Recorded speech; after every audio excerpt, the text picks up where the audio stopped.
চক্রান্ত নগরী দিল্লি, তার বিরুদ্ধে একজোট হতে হবে। রেড রোডে নেতাজি স্মরণ মঞ্চ থেকে এভাবেই বিজেপির বিরুদ্ধে তোপ দাগলেন মমতা বন্দ্যোপাধ্যায়। সরস্বতী পুজোর দিন তার প্রশ্ন, কে কার সঙ্গে প্রেম করবে সেটাও কি তারা বলে দেবে? দেশের রাজধানী এখন চক্রান্ত নগরী। দিল্লির বিরুদ্ধে জোট বাঁধার ডাক দিয়ে রেড রোডের মঞ্চ থেকে এভাবেই সোচ্চার হলেন মুখ্যমন্ত্রী মমতা বন্দ্যোপাধ্যায়। তার অভিযোগ, দেশের ইতিহাসকে গুলিয়ে দেওয়ার চেষ্টা হচ্ছে, মনীষীদের অসম্মান করা হচ্ছে, ভাষাকে অসম্মান করা হচ্ছে। বাংলা এসব মেনে নেবে না। আমরা লক্ষ্য রাখছি ভারতবর্ষের ইতিহাসকে গুলিয়ে দেওয়ার চেষ্টা হচ্ছে, ভারতবর্ষের মনীষীদের অসম্মান করা হচ্ছে। একটা অসম্মান, একটা অসহিষ্ণুতা, একটা অরুচিকর কথাবার্তা,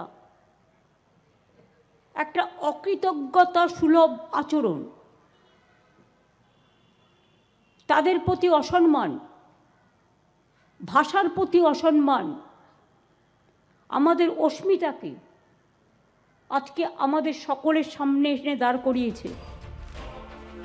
নেতাজি জন্মজয়ন্তীর পাশাপাশি এদিন সরস্বতী পুজো।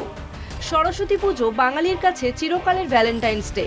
তাই নেতাজির স্মরণমঞ্চ থেকে ব্যক্তি স্বাধীনতায় হস্তক্ষেপ নিয়েও বিজেপিকে তোপ দাগেন মুখ্যমন্ত্রী।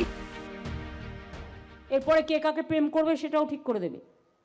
এখন অবশ্য ঠিক করে দিচ্ছে কে কি খাবে কে কি খাবে না, সেটাও, কে কি পড়বে কে কি পড়বে না সেটাও।